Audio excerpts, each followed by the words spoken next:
Buenas tardes y bienvenidos todos. Mi nombre es Marcela Guerrero y uso el pronombre ella. Soy la DeMartini Family Curator en el Whitney Museum. Antes de comenzar esta presentación, quiero recordarles a aquellos que quieran acceder a los subtítulos que pueden hacerlo activando esta función en la barra de opciones abajo. También tenemos el privilegio de contar con nuestras amigas de Colectivo Babilla y de Ceiba Interpreters, pero en este caso Colectiva van a brindar una interpretación en vivo en inglés o en español, dependiendo del idioma en el que quieran hablar los participantes. Y también le agradecemos a Ceiba Interpreters, Víctor Luis Gastón, Jafet Santiago, William Méndez Gallardo y Bianca Vega por sus servicios, y a Viestes de Sign Nexus. Les hablo hoy desde las tierras ancestrales del Esmonsi Lenape, territorio también conocido como Manhattan. Invito a todos a que tomen un momento para identificar y reconocer las tierras indígenas desde donde nos acompañan. Bienvenidos a este primer panel virtual titulado Recursos Naturales y Desastres no naturales, coorganizado con el Centro de Estudios Puertorriqueños de Hunter College, que celebra su aniversario número 50 este año. Felicidades, Centro. Hoy tenemos la gran dicha de contar con Yarimar Bonilla, directora de Centro, y una destacada intelectual en temas relacionados con Puerto Rico, el Caribe y estudios Latinx. En conversación con Yarimar van a estar Frances Gallardo, artista visual de Puerto Rico, residiendo en Ítaca, Nueva York; Gillo Tirado Rivera, artista basado en San Juan y cofundador, junto a Carlo André Ibarra, de la Galería Kilómetro 0.2 en Santurce; Gabriela Salazar, artista plástica con especialización en escultura e instalación, nacida y radicada en Manhattan; Sofía Gallizá Moriente, artista visual con un enfoque principal en video, cine y fotografía. Reside actualmente en Vieques, me parece.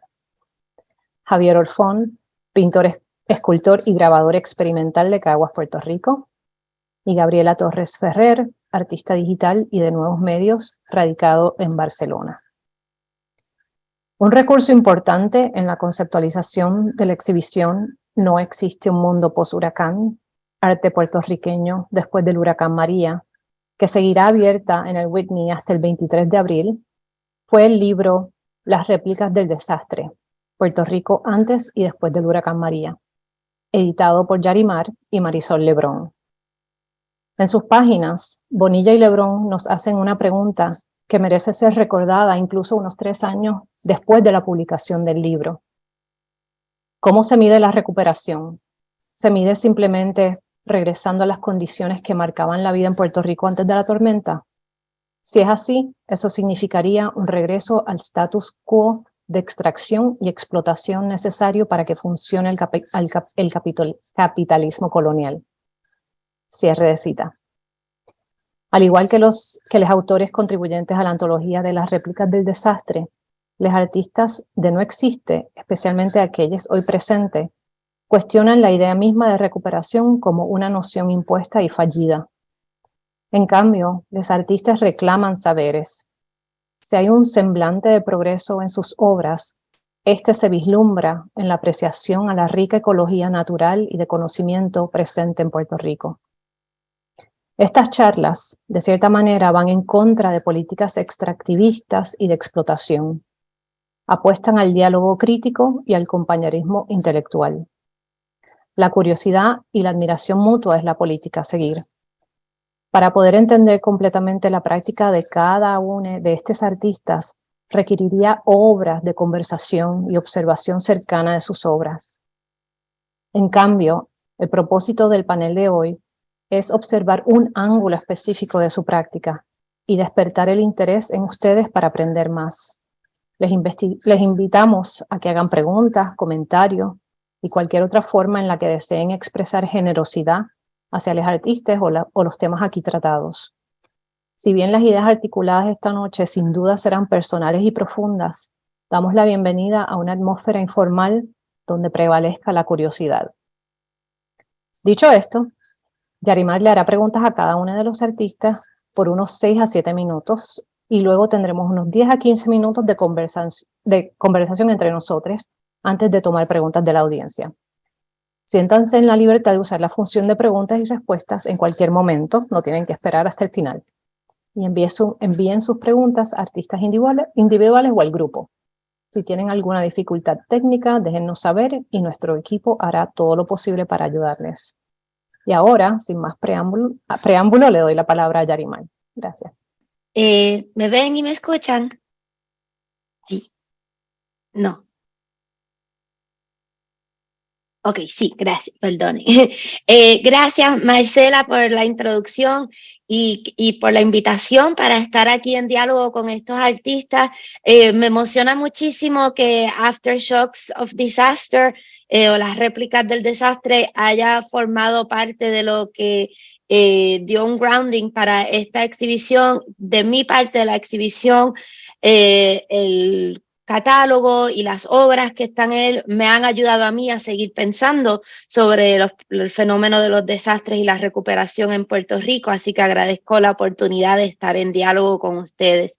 Y creo que vamos a empezar conversando con Frances, si no me equivoco, si Frances quiere entrar en cámara. Y qué perfecto empezar con Frances, que fue la que hizo la obra y ella diseñó el diseño del libro de Aftershocks of Disaster, que su obra lo abraza, le da la vuelta. Y Frances, háblanos un poco de esta obra que precede María, si no me equivoco, pero la escogimos porque ese tendido eléctrico, ese enredo eléctrico nos hizo tanto pensar en lo que vivimos después de María. Y para la versión en español usamos otra obra tuya que traza las rutas de los huracanes en tejidos. Y si nos puedes hablar un poco de estas obras y de cómo tú llegaste a empezar a pensar y trabajar con los huracanes y los fenómenos naturales de Puerto Rico. Cómo no, gracias Yarimar por la pregunta o las preguntas, y también muchas gracias a todos por proveer este foro y a los que están presentes, ¿verdad? Escuchándonos y leyéndonos.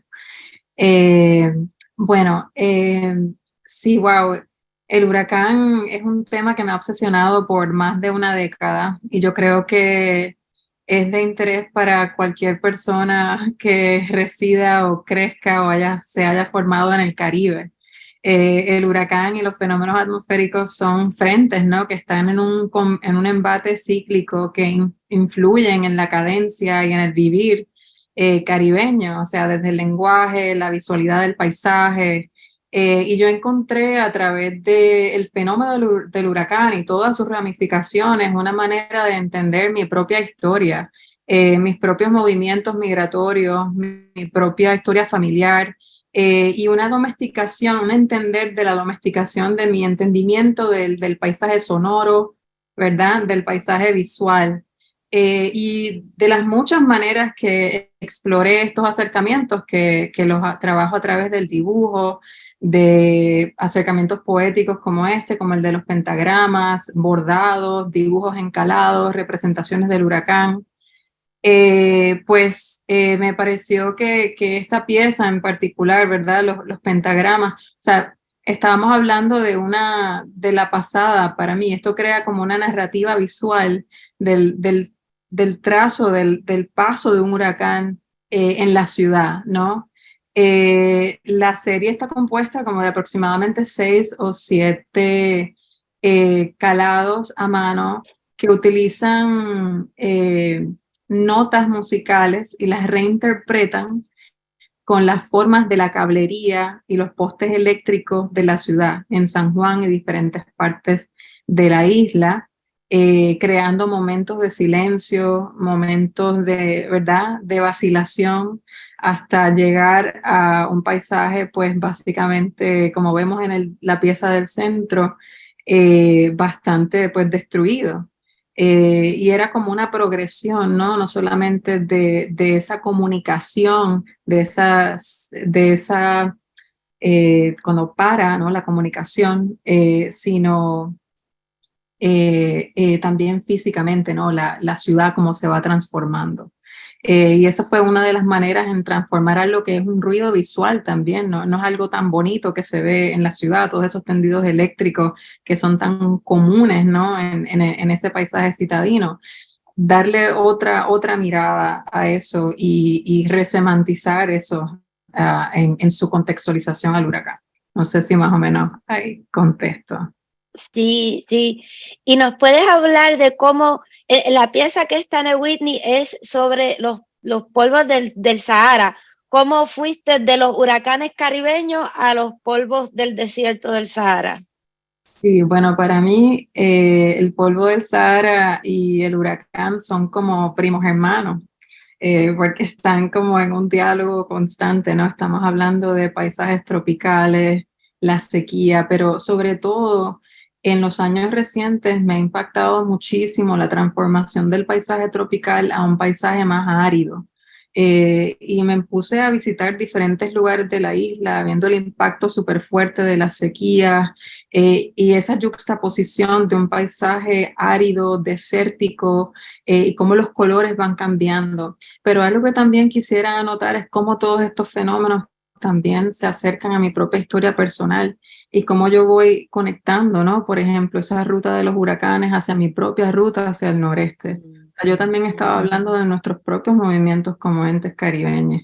Y ahí también se trazan diferentes rutas, se van juxtaponiendo rutas de huracanes que no tienen nombre supuestamente, de acuerdo a la NOAA. Y voy a seguir hablando del polvo del Sahara porque no hay mucho tiempo, pero una de las cosas que sí podemos regresar a la otra imagen, a la próxima imagen, por favor. Bueno, si podemos ver la otra imagen, la próxima. Gracias. Sí, entonces para mí no solamente los huracanes hablaban sobre esas rutas que no solamente yo, sino mi propia familia y tantas olas caribeñas han ido. Yo sentía que el polvo del Sahara también me hacía reflexionar sobre cómo es que ciertas partículas, ¿verdad? Como ciertos individuos tienden por alguna razón, ¿verdad? A subir al aire, ¿no? Como el polvo del Sahara y moverse a otro lugar o tener que emigrar. ¿Cuáles son las condiciones? ¿Cuáles son las tormentas interiores, sociales, políticas, económicas que hacen que estas partículas en especial tengan que sobrevolar? Entonces esa instalación en el Whitney, eso es más o menos lo que crea, lo que trata de dialogar, ¿no? Esa instalación, esa forma de montarlas. Hay una línea que es como un horizonte, ¿verdad? Que es casi como el horizonte del paisaje y hay varios dibujos, ¿no? De estos mapas de los polvos saliendo y desprendiéndose literalmente como diáspora, o sea, esparciéndose. Un poco, ¿verdad? Como para encapsular, eso es de lo que tratan un poquito estas obras. Bello, sabes que estoy fascinada y que tenemos en común también los polvos del Sahara, porque yo he escrito también de estos polvos como unos polvos diaspóricos, así que me conmovió tanto ver esta pieza y ver sobre todo cómo estos pequeños granitos, ¿verdad? Como forman una comunidad, ¿verdad? Y que los vemos de lejos, ¿verdad? Como estos polvos que se mueven como un colectivo, pero que ese colectivo, esa diáspora, es todos estos pequeños granitos, ¿verdad? Me encanta y me ha emocionado mucho. Volveremos al diálogo colectivo, pero quiero pasar ahora a hablar un poco con Gillo, que también fluimos aquí con la arena. Gillo, una de tus piezas aquí en el Whitney, tenemos hace referencia a los castillos de arena, ¿verdad? ¿Nos podrías hablar un poco de la pieza, de lo que la motiva, de cómo, de tu acercamiento a la pieza? Y entiendo que estás en diálogo con la industria del turismo. ¿Nos estás sugiriendo que la industria del turismo es un castillo de arena? Cuéntanos. Pues sí, particularmente habla mucho de las relaciones del turismo, de las estructuras y de lo efímero. Y sí se podría decir que yo veo la economía del turismo como algo temporero o como algo totalmente efímero, algo que no brinda soluciones permanentes a un país. En el caso pues de estas estructuras, ¿no? Que son muchas de las estructuras que los turistas mayormente habitan cuando van a la isla, porque son las más que el gobierno suele promocionar, que son los hoteles o hospederías de lujo, adyacentes a las playas de Puerto Rico.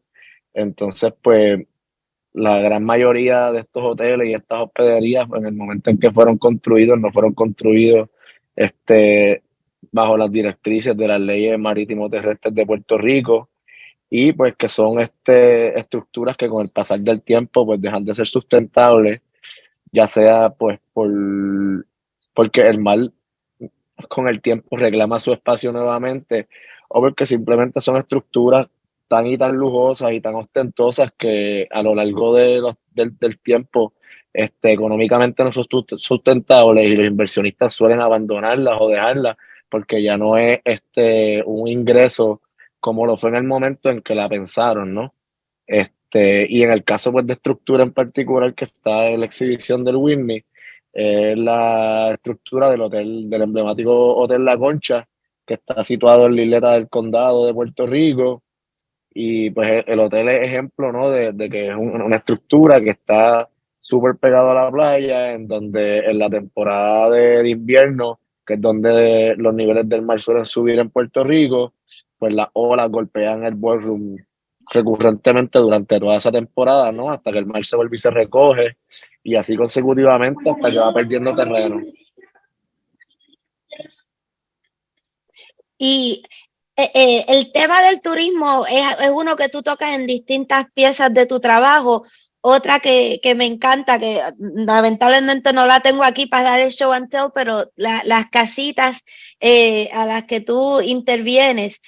¿Nos puedes hablar un poco de ese trabajo que tú haces con las casitas, de dónde viene esa intención y qué es lo que estás tratando de comunicar con estas otras piezas que hacen también, están en diálogo también con la industria del turismo? Pues particularmente la pieza del centro, que ahí la lograron poner, que es la de las casitas. Disculpa el sonido, que estoy en el aeropuerto. Pues estas casitas son souvenirs que yo compro directamente en tiendas de souvenirs en el viejo San Juan. Estos souvenirs son souvenirs que se producen a niveles, o sea, de producción grande, en masa. Todos tienen labels que se producen en Colombia, y estoy seguro que desde producirlos en Colombia, pues desde Colombia los envían a muchos de los países de Latinoamérica, donde tienen ciudades coloniales que son todas muy parecidas, ¿no? Cada cual con sus estéticas un poquito más personalizadas. Y pues en el caso de Puerto Rico, pues estas son las casitas que llegan allí a las tiendas que venden souvenirs como tipo Made in China, producidos en masa. O sea, son tiendas que no tienen productos artesanales. Y entonces yo lo que hago con estas casitas es que las compro, las saco del mercado, las intervengo, les pongo cualidades, ¿no? El título son Souvenirs del verano del 19, que fue donde surgieron las protestas que llevaron a la salida del gobernador en turno, que era Ricardo Rosselló. Estas protestas se dieron ¿no? En la isleta del viejo San Juan. Y pues más o menos lo que yo le añado a las casitas son como recuerdos que yo tengo, memorias basadas en fotos de de lo que podría ser un verdadero souvenir o algo un poco más personalizado de la experiencia de un boricua, ¿no? ¿No? En lo que se vive en el país día a día, o en lo que hemos vivido a través del transcurso de la historia, del tiempo, o las cosas que recientemente han pasado. Y todos los comentarios que tienen las puertas y los grafitis, pues van de la mano con las situaciones de electricidad, de equidad, de las muertes del huracán, etcétera. Sabes que me encantan estas casitas. Te he contado en otras conversaciones que cuando joven yo compraba de estas casitas y las pintaba. Así que me encanta que siento que tú estás haciendo lo mismo, ¿verdad? Como que pintándolas, haciéndolas puertorriqueñas, porque son como souvenir genérico que nos ata como quiera a estos otros países a los que tenemos unos lazos coloniales, ¿verdad? Por algo es que tenemos la misma arquitectura, ¿verdad? Que estos otros países que fueron también colonias españolas. Y Correcto. de cierto modo lo hace un verdadero souvenir puertorriqueño al ponerle ¿verdad? Estas estampas. Creo que no sé si quieres hablar del libro que está aquí o de otra pieza que también está en el PowerPoint. Pues, hermano, particularmente podríamos hablar un poquito rápido del neón de Caribe Hostil, que también va de la mano con la pieza de la concha. Es un neón, la tipografía que tiene el neón es la tipografía que tiene el hotel también bastante emblemático, que es el Caribe Hilton. Es uno de los primeros hoteles desarrollados en Puerto Rico para la década del 50. Y realmente la intervención es en no cambiar la palabra pues Caribe Hilton por Caribe Hostil, hablando un poquito de cómo las estructuras se comunican con el entorno que las rodean o cómo no se comunican, particularmente los ambientes de discordia que crean este tipo de construcciones, ¿no? En la playa.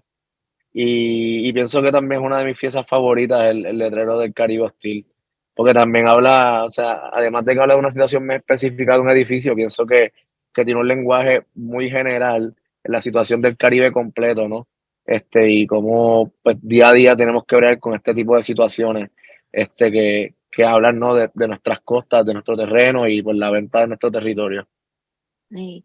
Recientemente estuve en el MAC para la apertura de Tropical is Political, que ahora llegó a Puerto Rico, y sé que está el letrero ahí y me apunté para mi t-shirt de Caribe Hostil, que me la quiero poner con mucho orgullo, ¿verdad? Porque ese inversion del significado de este letrero tan icónico en Puerto Rico y de verdad todo el culto que le tenemos al turismo en Puerto Rico, que por fin yo siento que se le está dando una mirada más crítica, porque por tanto tiempo se nos ha dicho que es hasta nuestro deber civil, ¿verdad? Ser para el turista Puerto Rico, y por fin yo siento que a través de piezas como las tuyas se está interviniendo en ese diálogo y cuestionando ese deber civil que tenemos de cumplirle con los turistas, ¿verdad? Gracias, Yariman. Sí, y bueno, no sé qué haces en el aeropuerto, si es que te vas de vacaciones, pues que disfrutes. Bueno, voy a trabajar ahí a Madrid un ratito. Gracias, Gillo. A ustedes.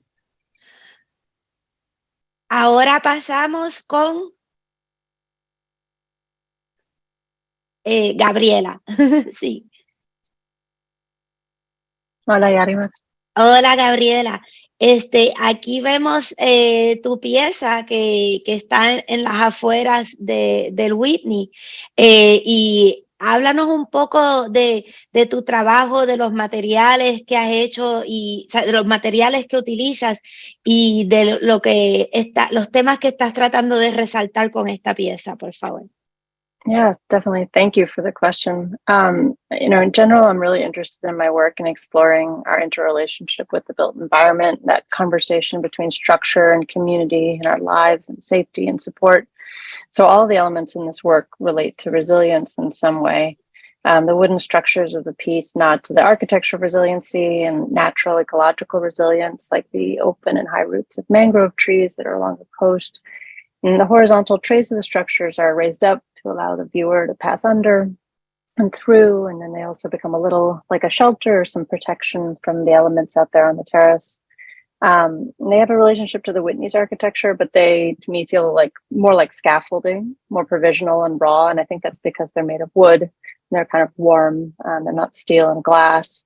And I think that makes them a little more, feel like something that could be blown away, perhaps, despite their size. They feel a little less rooted in a kind of New York City, hard materials and density. And all of the elements in the installation, I think we could go to the next slide. have a relationship to a process that I use in my work to reclaim coffee grounds. So used coffee grounds that I collect from coffee shops. And then I make them into these vulnerable sculptures or forms, which are also present here on the islands of these asphalt pavers, these hexagonal asphalt pavers. And so the wood structures are based on these rough drying racks that I use. It's the first step that I dry out the grounds. But they're also sort of looking at these drying trays that are used after coffee is first picked. It's part of its processing. The beans have to be dried. So they're structures, but they're also tools.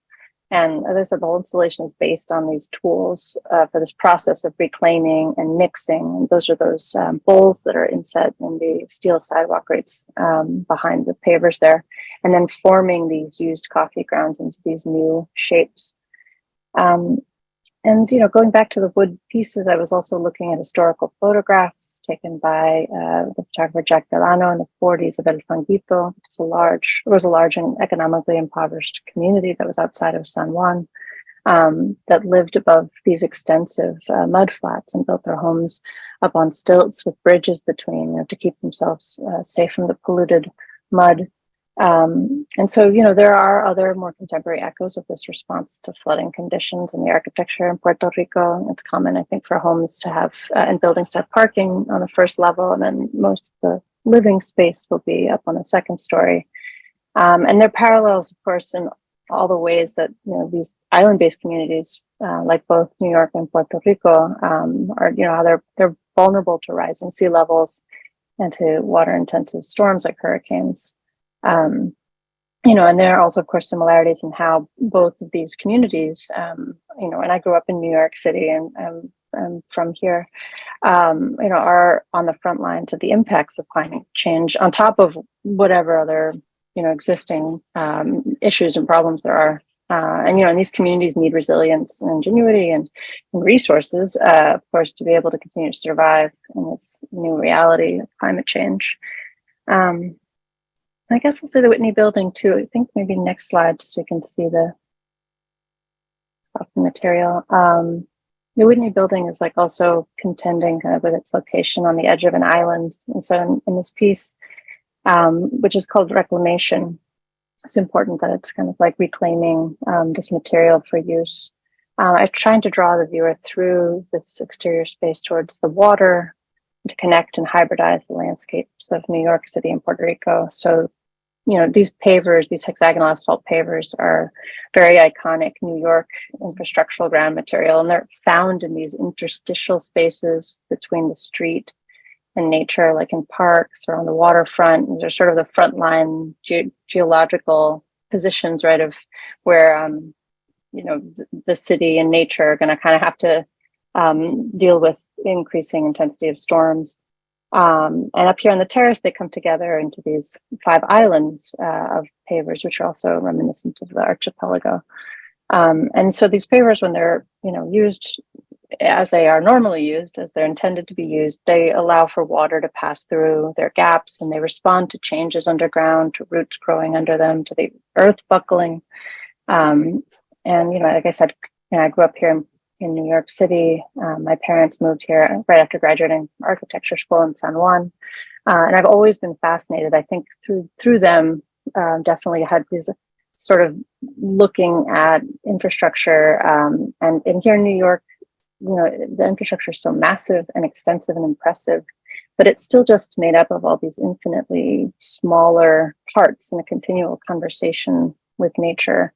And I think it sort of relates to how, as it is in Puerto Rico, the structures, the economic, political, agricultural structures, they're all the results of decisions that have built up over time, and they may seem kind of immovable or intractable, but I think that there's a need to reacquaint ourselves with the fact that we can move them and we can change them, and that's one of the most amazing things about humans, I think, is that we do find a way to adapt when we need to. Well, I precisely wanted to ask you, how are you thinking through this about as resilience versus adaptation? Do you see a difference between those two concepts? Yeah, that's really interesting. I mean, I think they're really interrelated. But, I think adaptation perhaps asks for more change and a kind of acceptance of the status quo, whereas resilience, allows for, I think, a little more demand of something different, perhaps, and perhaps also doesn't accept, as a given the status quo. But I do think that it's impossible to operate totally in one or the other. They're almost like psychological states that's like exhausting to be in either for any length of time. And I think, yeah, as a community, I think we're always kind of toggling between those two. Yeah, I have to say, I have found that thinking through your work and how it engages these themes, it's pushed me to think more about resilience, because in Puerto Rico, resilience has almost become a bad word, right? Of this kind of constantly extracted resilience from us, and so how can we reimagine resilience in a different way that isn't so extractive and erosive and taxing, right? And part of that perhaps being by not just thinking about the resilience that is asked of us, but the ways in which we have already built resilience. So I love the nod that you made to the structures of El Fanguito. I didn't know that was running through in your thought process as well. And to me, that's a very different kind of resilience than what is sometimes asked of us from the government. Can you talk also a little bit about how you were thinking about the past and the coffee economy in Puerto Rico and how all of that is also playing into your work? Yeah, I think briefly, because Marcela is asking us to wrap up. Coffee is something that I've used a lot in my work, and it's a really complicated material, and it's very fraught. Also, it has these large, historical implications with extraction and colonialism, but it also is a cultural material. It brings in social histories, and it's then also part of what we consume every day. It's very personal, and maybe we're addicted to it. And so, I think that I use that material to bring in this sort of history and also the present, and kind of, I don't know how to really describe it, but a feeling I get of trying to put the body back into space and the individual into this sort of larger narrative or history. And I think that's also really ties into the fact that these works that I make that fall apart, they're meant to be kind of on the time scale that we can see the change, that they're art, they're sculpture, but they're inherently unstable and sort of, though all these materials, right, have their instabilities, we can actually kind of see this one changing and forming and reforming. And I think it opens up this possibility of recombining and change in the present. Awesome. Thank you so much, Gabriela. I think we're now going to chat a little bit with Sophia. Sophia, you have 3 very different pieces in the exhibit. Voy a cambiar a español. Sofía, tú tienes 3 piezas bien distintas. Por un lado, Celaje, que conozco íntimamente y que es un retrato íntimo, ¿verdad? De tu abuela en su vejez y también de ella mismo, del estatus político de Puerto Rico en su desgaste. Y en esa película nos muestras el entierro de tu abuela y se siente casi como el entierro de las promesas de Lela. Y entonces, por otro lado, tienes el B-roll, donde vemos los anuncios glossy del turismo, un Puerto Rico despersonalizado, un terreno visto desde arriba para consumo turístico, ausente de personajes como tu abuela. ¿Cómo están en relación estas piezas? Pues gracias por esa pregunta, Yari, porque la verdad es que ha sido bien interesante que me empuje a pensar en la relación entre esas 2 piezas con un poco más de profundidad, ¿no? Porque pues la respuesta fácil yo creo que para mí sería decirte que son bien representativas de 2 momentos bastante distintos en mi práctica y de acceso a recursos distintos y de momentos, necesidades distintas dentro de mi trabajo, porque pues B-roll es una pieza que yo hice con material, apropiándome de material del internet, colándome con un pase de prensa en el Investment Summit de 2016, como de una manera muy pirata, ¿no? Y Celaje, pues, contaba con el apoyo de algunas becas, del PUA, y pude, pues, trabajar con una mayor envergadura y rigor y ambición, ¿no? Esa sería como mi contestación rápida, pero la verdad que me quedé pensando en tu pregunta cuando nos las mandaste con anterioridad hoy y cómo buscar un poco más profundo. Y una cosa que me llama la atención y que no he pensado suficiente, ¿no? Es la manera diferente en que representan a Puerto Rico vacío. Y cómo esas imágenes de Puerto Rico vacío de B-roll para mí siempre han sugerido un Puerto Rico sin puertorriqueños, ¿no? Como hablaban en el chat de Ricky, una fantasía de un puertorriqueño que se puede vaciar de puertorriqueños y disfrutar una playa vacía, por ejemplo, ¿no? Mientras que Celaje, las calles están vacías porque estamos en medio de la pandemia, ¿no? Y la mayoría del pietaje de Puerto Rico vacío que vemos en Celaje fue filmado en 2020, en el año que la hice. Y esa pieza la pude hacer quizás en parte porque todo se detuvo y de repente pude ponerme a mirar un montón de material, a hilar un montón de cosas que venía acumulando. Pero es interesante también cómo cambia la significación de ver el espacio vacío y definitivamente que entonces, o sea, visitar esos espacios ruinosos que recuerdan la muerte de Lela es visitar espacios vacíos también, ¿no? O sea, visitar la casa de mi abuela después de su muerte es también buscar maneras de documentar una ausencia, que yo creo que es un tema bien central de Celaje, cómo pensar las ausencias.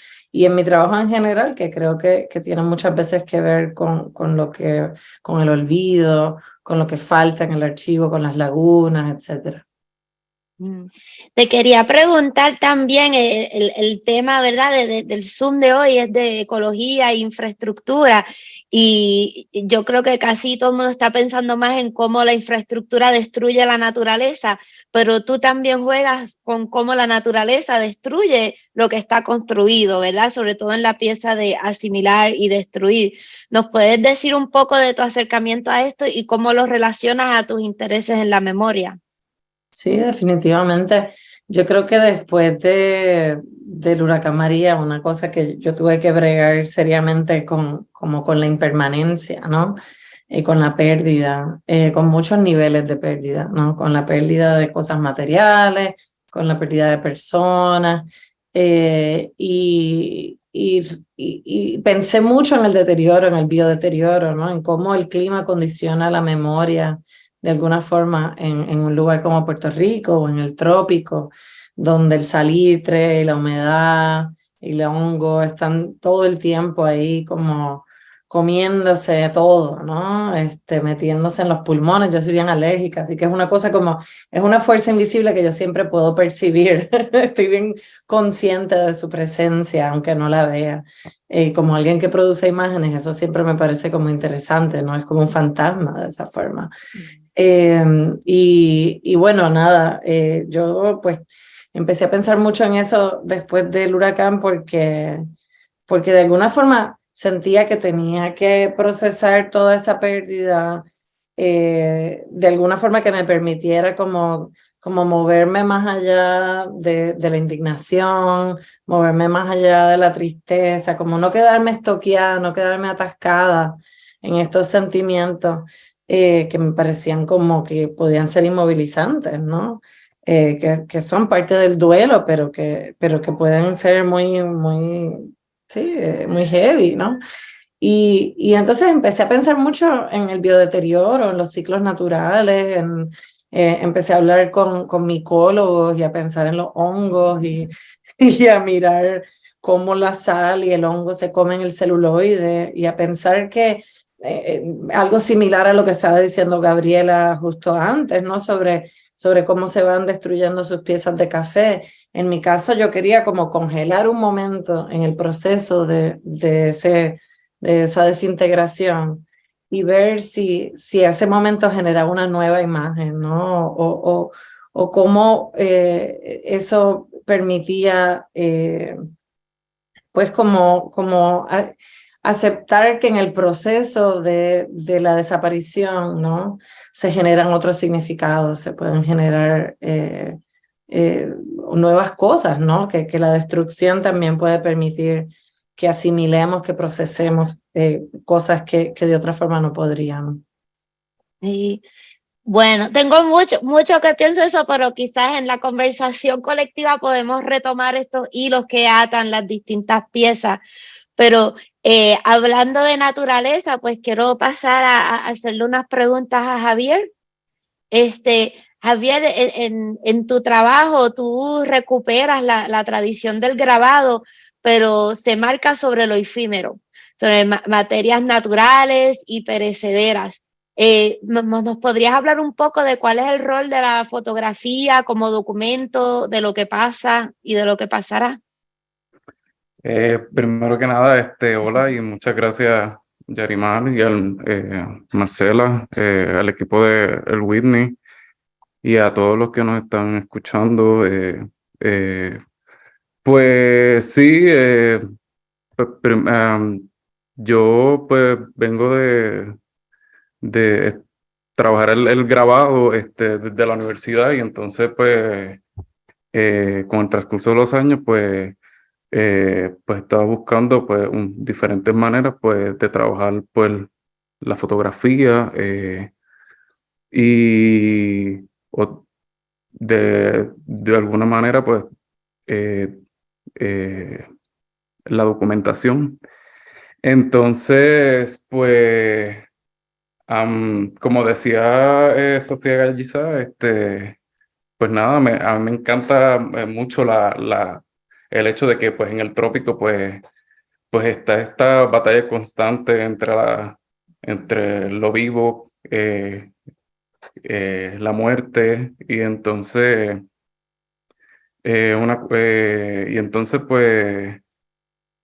con mucha referencia, me encanta mucho también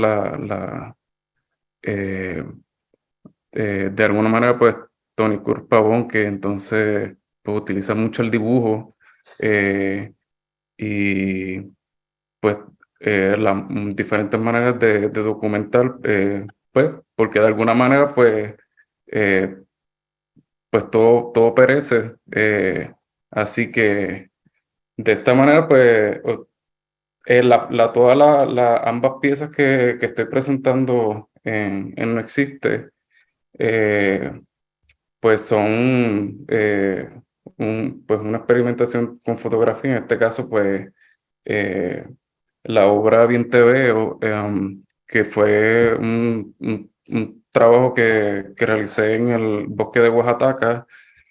Y ahí, pues entonces, utilizando medios que el mismo bosque proporciona, pues empecé a desarrollar una serie de dibujos y entonces, pues en el transcurso, eh, pues tomaba fotografías y entonces, pues veía, pues como un acto también de documentar el paso del tiempo en la foto, en la hoja.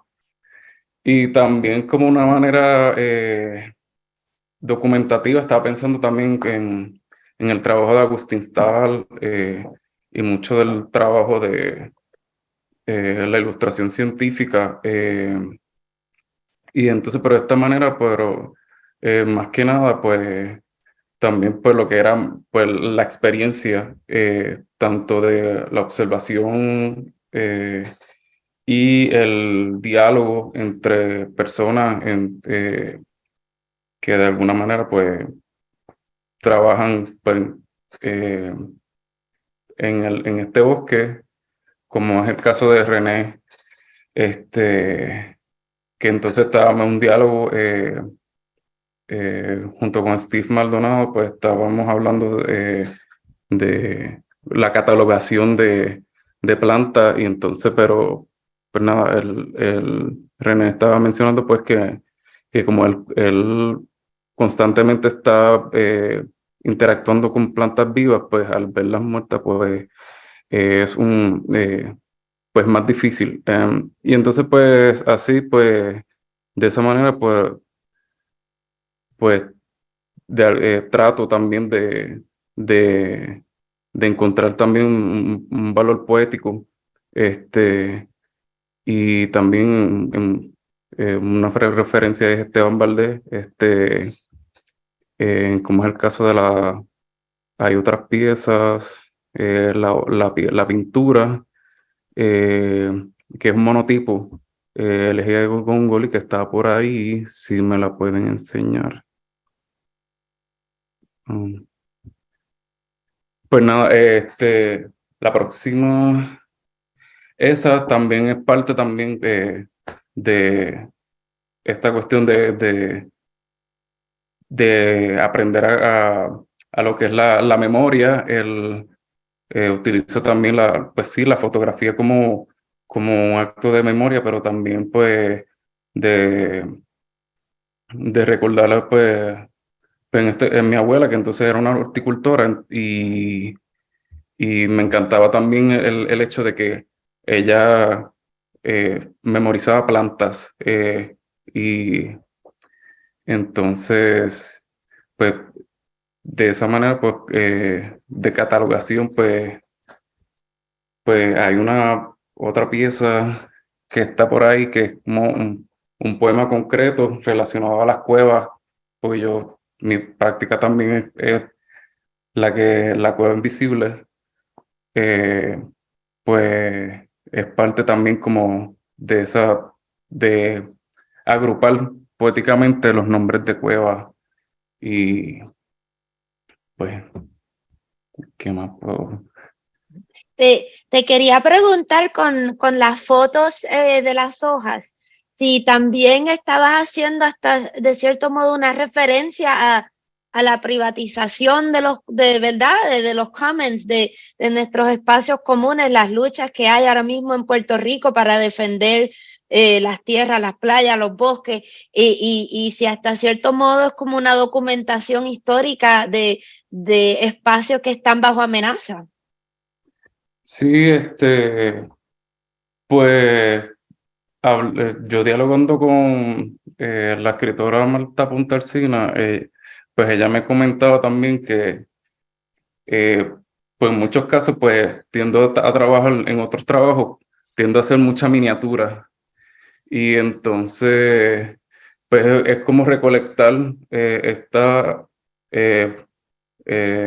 imágenes de cada rincón, que con el paso del tiempo pues me hago parte también, y es un acto, eh, de alguna manera es un acto como pues de un negar, a que me lo quiten. O sea, hago sí, plasmo estas experiencias, pero es una manera como que sí, es una manera como una negación, que me lo quiten. Sí. Me encanta, me encanta. Vamos a ver si podemos retomar eso después en el colectivo, pero quiero pasar por último a Gabriela Torres Ferrer. Tenemos dos Gabrielas, o más de dos, creo, tres en la exhibición. Gabriela, ¿nos puedes hablar un poco? Bueno, este poste, tú sabes que me vuela la cabeza en canto.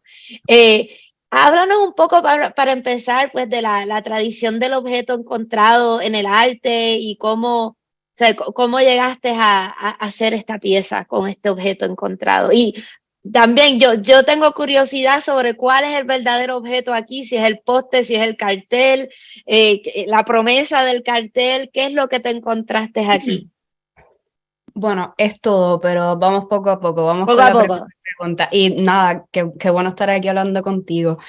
Gracias por esa pregunta, porque yo había querido como que esto es algo que yo me había preguntado, pero no había tenido como la oportunidad de dedicar a pensar. Y pues nada, ¿sabes? ¿Cómo se transfiere esa tradición al caso de este objeto, o Puerto Rico por huracán, o Puerto Rico en crisis? Pues te diría que la tradición del objeto encontrado en el arte venía más de cuestionar qué convierte las cosas en arte. En otras palabras, ¿qué hace arte? Arte. Y pues en ese momento pues no era ni siquiera el objeto en sí, sino el artista, y esa es como la gran historia de la fuente de Duchamp.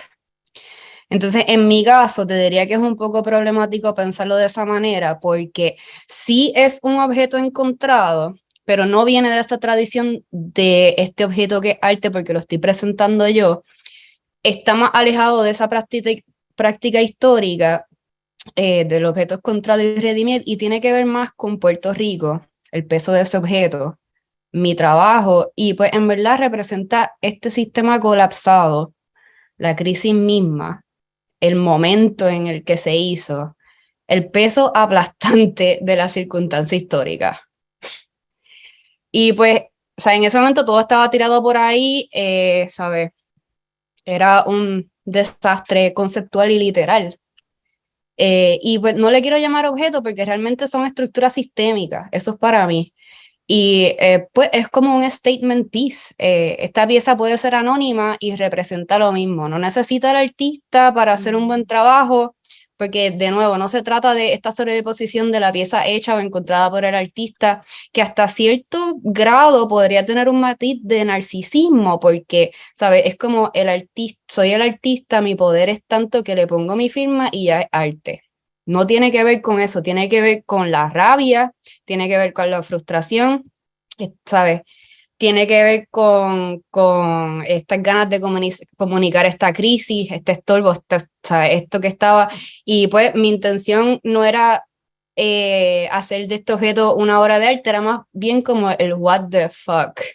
Y nunca pensé que iba a terminar en el Whitney, ¿sabes? Y ahora pues está como que en este contexto ultra limpio, pues ¿sabes? Nunca pensé nada de lo que pasó. Y también creo que tiene como un matiz como postcolonial y quote unquote postcolonial, porque gran parte del mundo sigue operando bajo la perspectiva colonial capitalista.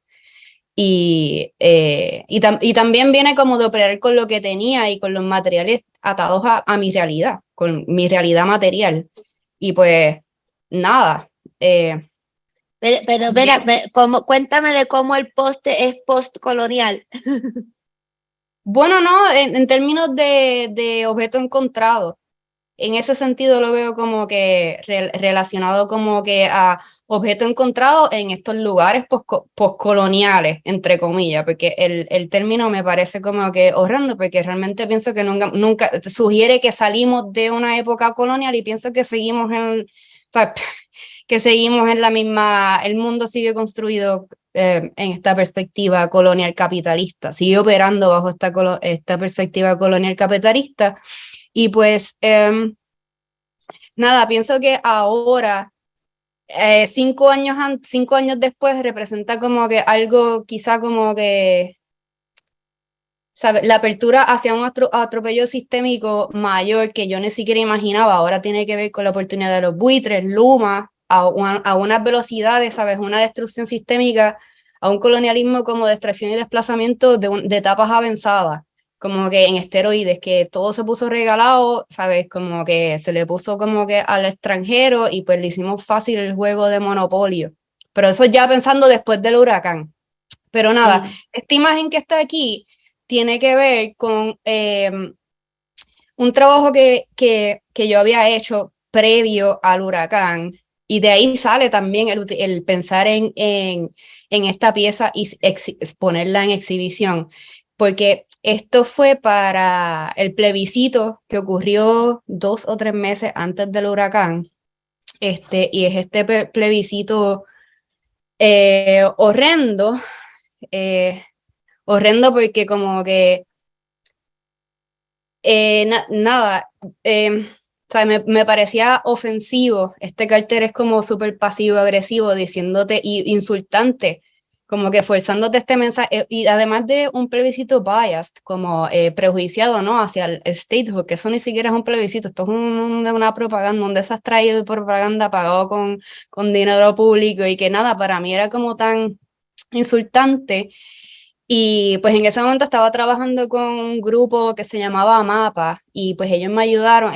era un grupo que se llamaba MAPA, Movimiento Activos por las Artes, y pues yo tuve esta idea de intervenir, yo como que "Ay, quiero intervenir esto porque me parece tan horrendo", y es estaba ubicuito en el paisaje, esto estaba en todos sitios, era vota estadidad, garantiza tu ciudadanía americana, valora tu ciudadanía americana, garantiza la vota estadidad, como habían varias versiones, y pues se me ocurrió cambiarle la palabra ciudadanía por mentira, opresión, indiferencia, impotencia, pero la más que me encantaba era mentira.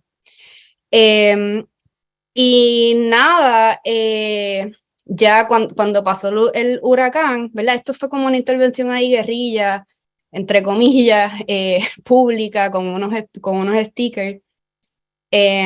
Y después de que pasó el huracán, pues a los 6 meses me invita a una galería, embajada, un espacio independiente. Creo que si no es la primera exhibición después de María, era una de las primeras exhibiciones de María. Y Gillo también estaba participando, habían de los que estamos en la exhibición en Whitney ahora también participando. Y pues simplemente fue como que la infraestructura completa con la propaganda original. Y fue como un release de la rabia. No fue como pensado así como nada formal. Nunca me iba a imaginar que esto iba a estar en el Whitney. Lo compré un coleccionista. Y un paréntesis rápido. Quiero enviar un saludo y un crédito a Nityace Rodríguez Santos, mi mentora, advisor y colaboradora. Nada, crédito a quien crédito se merece. Yo estaba buscando el post entero y fue Nit quien lo encontró y me dijo como que mira, está aquí en la calle tal de Miramar. Y pues nada, eso. Pero qué cosa que empezamos con los postes de Frances, ¿verdad? Y terminamos con este poste. Yo creo que es como tú dices, que esto es un todo, ¿verdad? Porque está el poste tendido, está el plebiscito.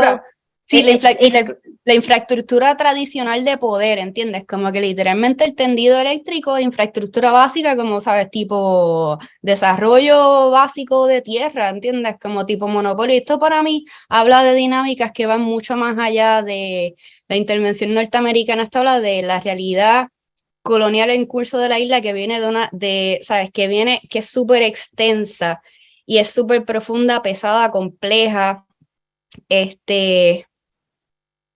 Sí, yo quería decir también, está la infraestructura, pero está también todos los meses que estuvimos sin luz, ¿verdad? Después del huracán María, está también los que vinieron de Whitefish, de Cobra, a supuestamente restablecer esos postes de luz, está la privatización, como mencionaste, de Luma, está la tirada, yo veo la tirada del papel toalla ahí también con ese poste caído, o sea, es como que me gustó mucho lo que dijiste de que qué es lo que hace de este objeto arte, y no es simplemente que tú le pones tu nombre, ¿verdad? Es como que es como resume tanto simbolismo. Es increíble, ¿verdad? Y yo hasta veo como que el peso de ese simbolismo tumbando el poste también, porque es casi demasiado, ¿verdad? Todo lo que está ahí representado. Así que te agradezco por tu pieza y creo que ahora vamos a pasar a hacer unas preguntas para el grupo en general y quiero partir precisamente de esta infraestructura caída para que el grupo nos hable un poco de cómo han sido ellos afectados por el peso de la austeridad y el deterioro de la infraestructura en Puerto Rico, cómo eso ha impactado sus prácticas, tanto en lo material como también en lo conceptual, de cómo se acercan a su trabajo. Voy a seguir hablando ya que estaba hablando. Pues mira, yo rápido para dejar espacio para el resto de los compañeros, yo te digo que luego del huracán a los 8 meses yo migré, pues buscando mejores condiciones como pues la razón por la que la mayoría de la gente emigra. Y mi trabajo cambió, o sea, y también como que por cuestiones así como que de salud mental. Y tuve el privilegio también, porque eso es un privilegio poder moverse a ese nivel. Mi trabajo cambió en términos de que antes mi trabajo estaba como más enfocado en las expresiones particulares de como que estas dinámicas de poder y como esta perspectiva colonial capitalista estaba en Puerto Rico, y un poco empecé a ampliar y a ver como unas cosas más esenciales que iban más allá de como las particularidades de Puerto Rico. Y empecé a hacer conexiones, es como que, wow, diablo, como que esto pasa también aquí y allá, y pues son como que cosas más grandes, nada de eso. Y abriendo a los demás colegas, a pregunta de la austeridad y la infraestructura. Sí, la austeridad, la crisis, la depresión para mí ha sido como lo normal, el status quo desde que me gradué de la Universidad de Puerto Rico. Y luego ha sido como toda una oleada, una marejada de crisis tras crisis tras crisis. Yo creo que pues para mí me ha impactado muchísimo en términos de trabajar con poco, de trabajar con lo que hay, como dice Gabriela, con los materiales que tienes en el momento, incluso también hacer muchas piezas al principio que tenían un carácter efímero, o sea que no me interesaba para nada preservarlas, era pues nada, porque queremos hacer, y yo me beneficié muchísimo también de un grupo de personas en la Universidad de Puerto Rico, en la Escuela de Artes Plásticas y gente interesada en general, que estábamos haciendo, como digo, mucho con poco, y nada más, o sea, era como que el hacer por hacer porque queremos hacer arte. Entonces, esa forma de trabajar, ¿no? Como que de hacer sin esperar nada a cambio, se ha convertido para mí en un modus operandi y una forma bien psicológicamente sustentable de trabajar, ¿no? Que eso poco a poco se va cambiando con el tiempo. Pero sin duda el mercado estaba por abajo, o sea, que estábamos haciendo como pudiéramos. Y yo creo que eso ha sido positivo para mí. De alguna manera, it's not great, pero tú sabes, pero uno sigue. Pues en mi caso, pues sí, viéndolo desde el punto de lo que es la fragilidad y entonces de la vida y pues partiendo de las circunstancias, pues me he dado la oportunidad de trabajar con diferentes medios efímeros, pero también dialogar y dándome la oportunidad de pues, alimentarme del conocimiento de personas alrededor del archipiélago. Así que, pues, como dice Juan Antonio Correa, nuestras hojas suelen ser retoñar, refiriéndose a la hierba bruja, pues, una manera, pues, de cómo entonces arreglármela para entonces seguir creando, sí.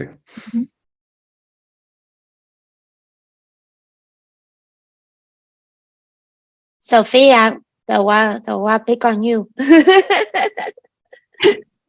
Bueno, yo creo que de alguna forma estábamos hablando de eso ahorita también, ¿no? Por eso me aguanté un poco, porque creo que está ahí, como hablábamos ahorita, está ahí desde lo material, desde el acceso a recursos y cómo han cambiado las maneras de producir arte en Puerto Rico en los últimos años y la visibilidad que tiene esa producción artística, hasta, pues sí, el tener que preguntarse qué trabajo tiene sentido estar haciendo, ¿no? O sea, algo que quizás no dije antes es que para mí esa búsqueda que me llevó al biodeterioro y a pensar en todo eso, se inició también porque después del paso del huracán realmente no me sentía ni cómoda ni muy interesada en salir a la calle con una cámara digital a producir imágenes de alta resolución destrucción, ¿no? Y de sufrimiento, que era un imaginario que ya estaba siendo súper explotado, ¿no? Por cámaras del mundo entero que estaban viniendo a documentar lo que estaba pasando. Así que yo creo que definitivamente los últimos años nos han afectado a todos de muchas maneras, ¿no? Y nuestras prácticas. Y es bonito que la sorpresa para mí bien hermosa es, por ejemplo, pues ver la exhibición de Marcela y en esos espacios abiertos ver cuán en sintonía están muchas veces muchos de nuestros trabajos y cómo eso habla de cómo todos estos procesos de cada cual asimilar toda esta crisis y toda esta destrucción y todo este desastre. De alguna forma también nuestras maneras de bregar con eso resuenan unas con otras, ¿no? Y de algunas maneras como que nos sentimos acompañados, ¿no? Me parece bien lindo como las piezas como que se acompañan en la exhibición en ese sentido. Yarimar, ¿puedo hacer una pausa? No una pausa, pero hay una pregunta en el Q&A que creo que se relaciona a este tema y es bien bonita, y si nos da tiempo podemos volver a otra gran pregunta que tú tenías para el grupo. Y la voy a leer, estaba en inglés, pero se relaciona mucho a lo que Javier estaba hablando y Sofía también dijo. Dice, thank you to all the artists for sharing this important work. So many works being related to nature remind me of the book Vibrant Matter, which talks about how instead of distancing ourselves as humans from nature, we can remind ourselves that we too are made of material stuff, organic matter, as a way to connect to nature. My question is, especially considering la cultura boricua culture that is very collective in comparison to US/European culture, how does connecting to nature in your practice connect you to each other and to other boricuas in the island and in the diaspora? I just quería decirla porque el libro no lo conozco, Vibrant Matter, and now I want to get it, lo quiero conseguir. Pero pensando como, relacionándolo a tu primera pregunta, Yarimar, como qué es lo opuesto de austeridad. Entonces, lo opuesto a austeridad podría ser abundancia, ¿verdad? Y cómo pensamos que es lo más abundante que hay entre todo esto que estamos hablando, puertorriqueños. El chorrete de puertorriqueños que hay en la diáspora, en Puerto Rico, esa es nuestra abundancia, ¿verdad? Y cómo contrarrestar el discurso de la escasez, incluso como dijo Frances, cuando no tienes suficiente, no tienes literalmente materiales, cómo contrarrestar ese discurso. Y no sé si alguien tiene algún comentario a esa pregunta de cómo la naturaleza los ha conectado con otros.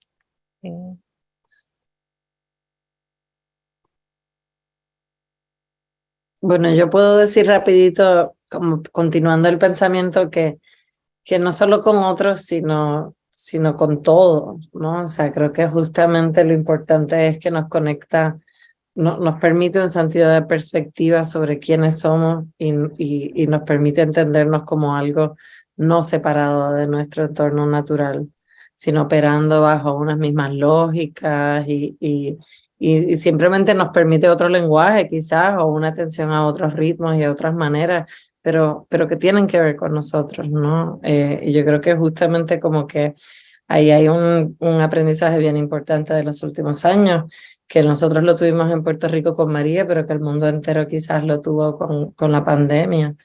Y es como cuán frágil es el tiempo humano, ¿no? El tiempo capitalista, el tiempo de producción, cuán rápido puede eso detenerse y colapsar, mientras que hay unos tiempos de la naturaleza, por ejemplo, que no se detienen, que están en continua transformación.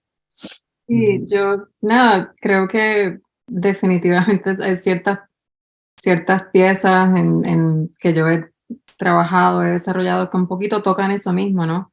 Es como, yo creo que la naturaleza, el huracán, o sea, todas esas experiencias que son como tan sobrecogedoras, ¿verdad? Que han suscitado la imaginación de generaciones, diferentes culturas, o sea, desde todas las personas por siglos que han pasado por el Caribe. es como también hay una conexión intergeneracional y atemporal de esa relación con la naturaleza y con el paisaje. Y una de las piezas que pienso yo que trata como que de hablar de eso, ¿no?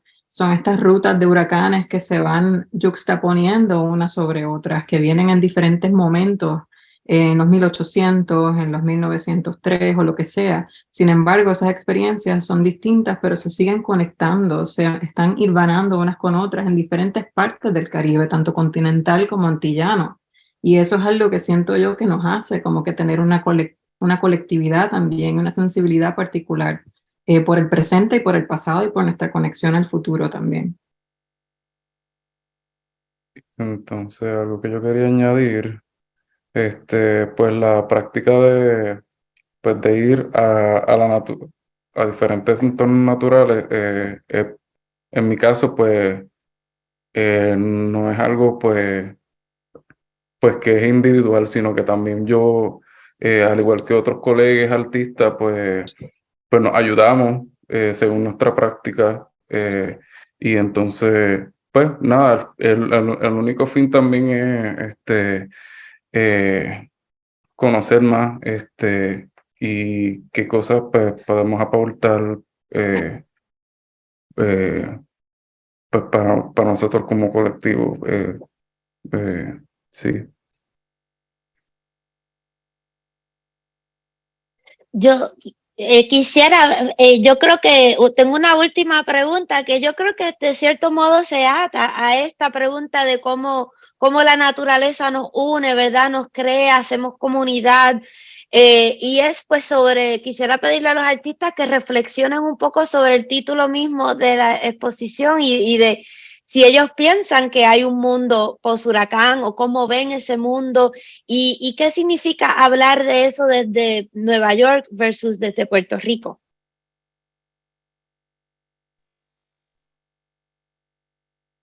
Gillo.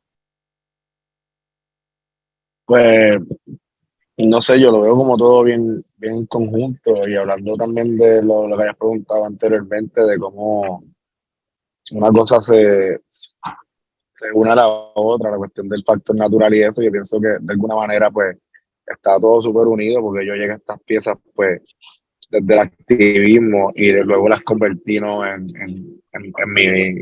mi lenguaje de trabajo, pero yo pienso que muchas de estas piezas de alguna manera u otra estamos todos haciendo un activismo político, ¿no? Y llevando un mensaje muy particular de lo que está sucediendo en nuestro país. Y pues sí, yo pienso que sí, existe un mundo por huracán que es el que estamos creando día a día y tratando de solucionar los errores o no, o los problemas a los que nos han llevado, porque no necesariamente son problemas a los que nosotros nos hemos sucumbido. So, yo lo veo todo tan atado y todo tan conjunto que realmente al contrario se me haría muy difícil verlo de una manera separada. Gracias, Gillo. Creo que tenemos un espacio para un comentario más. Anyone else? ¿Alguien? Yo, como siempre he pensado en los huracanes y todos los fenómenos atmosféricos, o sea, como algo tan cíclico, es algo, como digo, es un frente eterno, es un eternal loop. Así que siempre, o sea, yo creo que yo por ejemplo, o sea, es como tener esta maleabilidad, esta flexibilidad del bregar, ¿no? Del que tanto hemos hablado en el pasado, o sea, es ese bregar del constante cambio. Y el embate, o sea, para mí no existe un mundo post-huracán, eso es como constante. I think too, I just want to add that from, the perspective of being in Manhattan and, having Hurricane Sandy also sort of, I feel almost like rip a veil off of a sense of security and safety. There is a kind of way that these, hurricanes in particular, but any sort of natural disaster starts to make you aware of all the structures that are there or not there, that are present and not present, adequate and not. And I think, it's funny to think about a post-hurricane world because I think that world, it was always there, right? It's just that the hurricane changes our lens and changes what's visible maybe at that moment to others. They're maybe not in the situation, Yeah, I think if I can add something, I just wanted to say that I think at first when I heard the title, my first reaction was like, oh no, please don't tell me that, because I need there to be a post-hurricane future. Like I'm sick of, right? Like feeling stuck in this hurricane, or feeling like this is the like so constantly narrated as a beginning of something, or as a you know, as an axis when we've been through so much. And then it's been really interesting to hear both Marcela and Raquel, who initially wrote it as part of a poem, also speak to the title. And also, you know, last September when Hurricane Fiona happened, it did feel so much like we were back in the same place, and like nothing had changed and nothing had been addressed and nothing had been fixed since Maria, that for me it really changed my, like, how the title made me feel. You know, it really felt like it very much spoke to that state also of never-ending cycle, like Frances was saying, perhaps. Bueno, muchas gracias a todos, especialmente a los artistas, Frances, Gillo, Gabriela, Sofía, Javier y Gabriela, por darnos su tiempo y de sus increíbles mentes, y por supuesto a Yarimar, gracias por moderar esta conversación y ofrecer tu mirada crítica, que tanto te caracteriza. Y estoy eternamente agradecida a Megan Hoyer, directora de programas públicos, y a Andy Hawks, coordinador de programas públicos, y Jay Lee, pasante de, adivinen, programas públicos. Y gracias por organizar esta charla y hacerlo de una manera tan generosa y tan eficiente. Y antes de finalizar, quiero recordarles que tenemos 2 conversaciones más. La próxima es el 15 de marzo, y la tercera será el 4 de abril, ambas a la misma hora, 4 p.m. hora estándar del este. Y nada, muchas gracias por sintonizar esta tarde y nos vemos en una semana. Gracias a todos.